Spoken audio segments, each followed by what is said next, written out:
Assalamualaikum warahmatullahi wabarakatuh. Bertemu lagi dengan Bu Uli.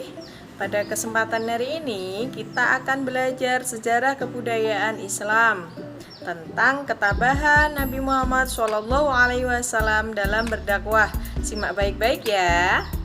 Nah, setelah Nabi Muhammad SAW melaksanakan dakwah secara terang-terangan, kaum kafir Quraisy sebagian tidak suka apabila Islam berkembang dengan pesat, sehingga segala sesuatu dilakukan oleh kaum kafir Quraisy untuk merintangi dan menghambat dakwah Nabi Muhammad SAW. Yang akan kita bahas pertama kali adalah ketabahan atas ancaman paman Nabi SAW.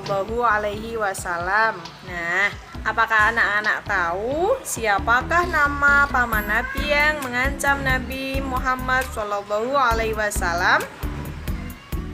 Ya, namanya adalah Abu Lahab. Nah, Abu Lahab itu adalah paman Nabi Muhammad SAW yang selalu merintangi, mengancam, dan bahkan akan membunuh Nabi Muhammad SAW. Pernah suatu hari ketika Nabi Muhammad sedang sholat, beliau mengotori punggungnya dengan kotoran unta. Nah, Abu Lahab dan istrinya itu yang terkenal paling gigih untuk menentang dakwah Nabi Muhammad SAW.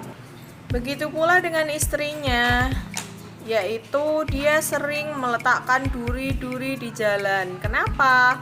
Agar Nabi Muhammad merasa kesakitan ketika kakinya menginjak duri di jalan tersebut. Walaupun mendapatkan perlakuan seperti itu, Nabi Muhammad tetap sabar, tabah menghadapi cobaan tersebut. Dan kejahatan mereka berdua akan mendapatkan balasan dari Allah Subhanahu wa Ta'ala yang terdapat dalam surah Al-Lahab ayat 1 sampai 5. Pada hafal kan? Surah Al-Lahab ayat 1 sampai 5. Kita baca bersama-sama ya. Bismillahirrahmanirrahim.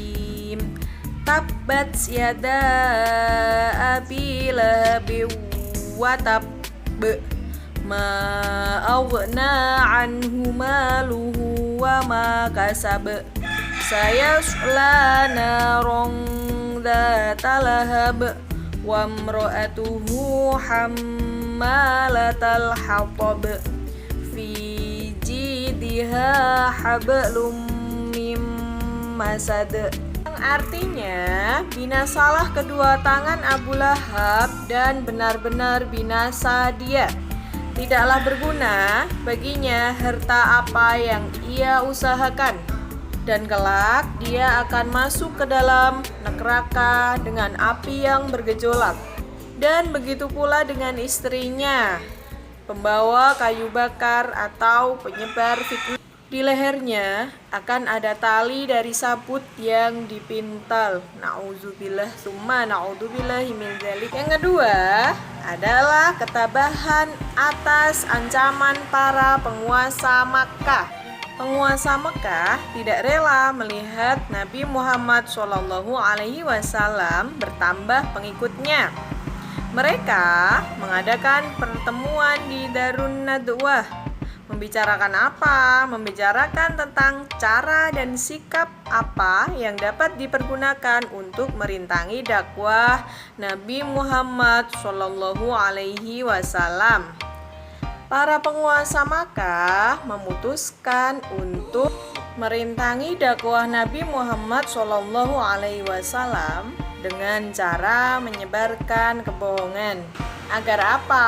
Agar semua orang tidak mengikuti Nabi Muhammad SAW dan ajaran yang dibawanya, yaitu ajaran Islam. Yang ketiga adalah ketabahan atas siksaan kaum kafir Quraisy. Berbagai cara dilakukan oleh kaum kafir Quraisy untuk menghalangi dakwah Nabi Muhammad SAW. Di antaranya adalah ketika Nabi Muhammad SAW sedang melaksanakan sholat di masjid, Nabi Muhammad SAW dilempari kotoran binatang yang baunya sangat busuk sekali. Kotoran tersebut mengenai kepala Nabi Muhammad SAW yang sedang melaksanakan sujud. Kemudian datanglah putrinya, yaitu Sayyidah Fatimah, untuk membersihkan kotoran yang ada di kepala Nabi Muhammad SAW. Untuk selanjutnya Nabi Muhammad SAW melaksanakan atau melanjutkan sholat. Kaum kafir Quraisy juga bersepakat ketika melihat Nabi Muhammad SAW berjalan akan dipukul dengan pukulan yang keras. Mereka berpendapat apabila ini dilakukan secara terus-menerus, maka tubuh Nabi Muhammad SAW itu akan melemah. Sayyidah Fatimah kebetulan mendengar perkataan kaum kafir Quraisy tadi. Dengan perasaan sedih, Sayyidah Fatimah menyampaikan hal tersebut kepada Nabi Muhammad SAW. Lalu Nabi Muhammad menjawab, "Diamlah anakku, janganlah kamu menangis." Yang keempat, ketabahan atas pemboikotan yang dilakukan oleh Bani Hashim. Tahukah kalian apa itu arti dari pemboikotan? Pemboikotan adalah sama halnya dengan pengucilan. Kaum kafir Quraisy melakukan pemboikotan terhadap Bani Hashim karena mereka menganggap bahwa selama ini Bani Hashim melindungi dakwah Nabi Muhammad SAW. Dengan diboikotnya Bani Hashim, Nabi dan umat Islam pada waktu itu menderita kelaparan, kemiskinan, dan tidak bisa berhubungan dengan dunia luar. Akibatnya, agama pun tidak bisa berkembang. Isi dari pemboikotan itu adalah sebagai berikut.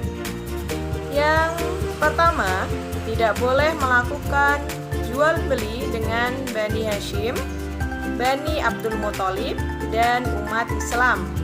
Yang kedua, dilarang melakukan perdamaian dengan Bani Hashim, Bani Abdul Muthalib, dan umat Islam, kecuali Nabi Muhammad mau menyerahkan diri.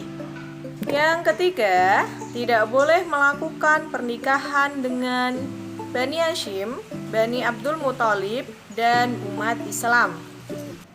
Yang keempat, dilarang berbicara dan menjenguk orang sakit dari Bani Hashim, Bani Abdul Muthalib, dan umat Islam. Yang terakhir, tempat tinggal umat Islam diasingkan di sebelah utara kota Makkah dan dijaga ketat oleh kaum kafir Quraisy sehingga tidak dapat berhubungan dengan masyarakat. 5 pemboikotan itu ditempelkan di dinding Ka'bah. Nah, papan tersebut akan dicabut apabila Nabi Muhammad SAW mau menyerahkan diri untuk dibunuh. Masya Allah. Akan tetapi, umat Islam pada waktu itu bertahan, tidak mau menyerahkan Rasulullah SAW walaupun mereka dalam keadaan sangat menderita. Akhirnya, tahun berganti tahun, pemboikotan itu berlangsung selama 3 tahun. Dan pada akhirnya, kaum kafir Quraisy menyerah. Nah, kita sudah selesai membahas tentang ketabahan Nabi Muhammad SAW dalam berdakwah. Terima kasih sudah menyaksikan dari awal sampai akhir. Apabila ada kesalahan dalam tutur kata, Bu Li mohon maaf. Wassalamualaikum warahmatullahi wabarakatuh.